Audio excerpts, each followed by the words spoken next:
शहर के एक सुनसान कोने में एक बहुत पुरानी हवेली थी। टूटी खिड़कियां, जंग लगे दरवाजे और चारों तरफ फैली अजीब खामोशी। लोग कहते थे कि वहां कुछ है, कुछ ऐसा जो दिखाई नहीं देता लेकिन महसूस जरूर होता है। उसी हवेली में रहने आए थे राहुल और उसकी पत्नी सिया। राहुल एक समझदार और शांत स्वभाव का इंसान था, जबकि सिया थोड़ी भावुक लेकिन दिल से बहुत मजबूत थी।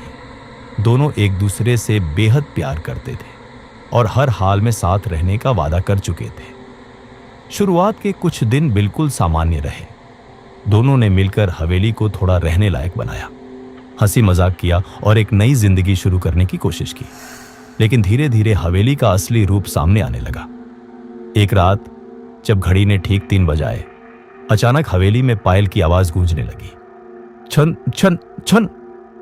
सिया डरकर उठ बैठी। राहुल, ये आवाज? राहुल ने शांत रहने की कोशिश की।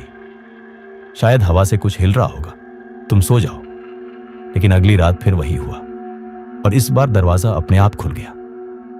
ठंडी हवा कमरे में भर गई। सिया डरकर राहुल के पास आ गई, लेकिन राहुल ने हमेशा की तरह उसका हाथ थाम लिया। डर मत, मैं हूं ना, कुछ नहीं होगा।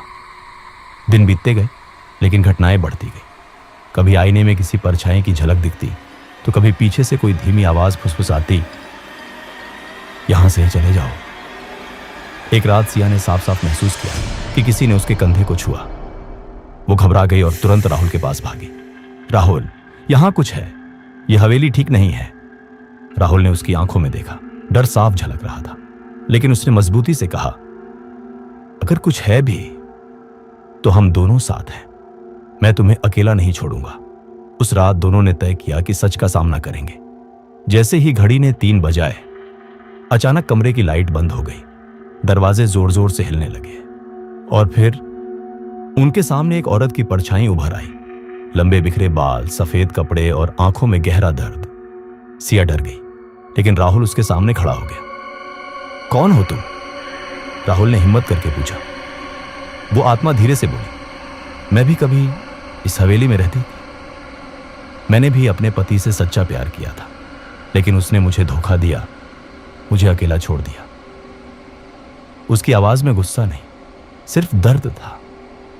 तब से मैं यहां हूं और जो भी जोड़ा यहां आता है, मैं उनके रिश्ते को तोड़ देती हूं, क्योंकि मुझे सच्चे प्यार पर भरोसा नहीं रहा।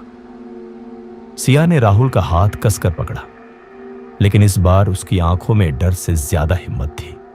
राहुल ने दृढ़ आवाज में कहा, हर रिश्ता धोखे पर नहीं टिकता, कुछ रिश्ते भरोसे पर भी बनते हैं। सिया ने भी आगे बढ़कर कहा, हम एक दूसरे से कभी झूठ नहीं बोलेंगे, कभी धोखा नहीं देंगे, चाहे कुछ भी हो जाए, हम साथ रहेंगे। आत्मा कुछ पल के लिए चुप हो गई, जैसे वो उनके शब्दों को समझने की कोशिश कर रही हो।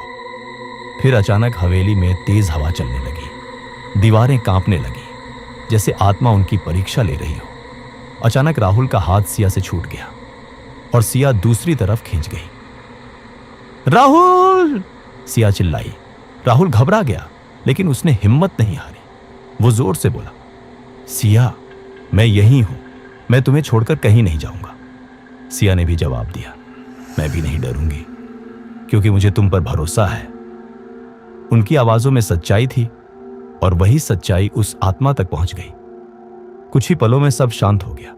हवा रुक गई, दरवाजे स्थिर हो गए और आत्मा फिर उनके सामने आई, लेकिन इस बार उसका चेहरा शांत था।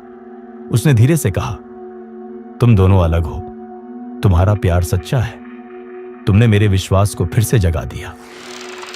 उसकी आंखों से आंसू बहने लगे और धीरे धीरे वो रोशनी में बदलकर गायब हो गई। उस रात के बाद हवेली में कभी कोई अजीब घटना नहीं हुई। सुबह की पहली किरण के साथ हवेली का माहौल बदल चुका था। अब वो डरावनी नहीं, बल्कि शांत और सुकून भरी लग रही थी। राहुल और सिया एक दूसरे की तरफ मुस्कुराए। उनका रिश्ता अब और भी मजबूत हो चुका था। उन्होंने समझ लिया था कि असली ताकत डर में नहीं, बल्कि भरोसे में होती है।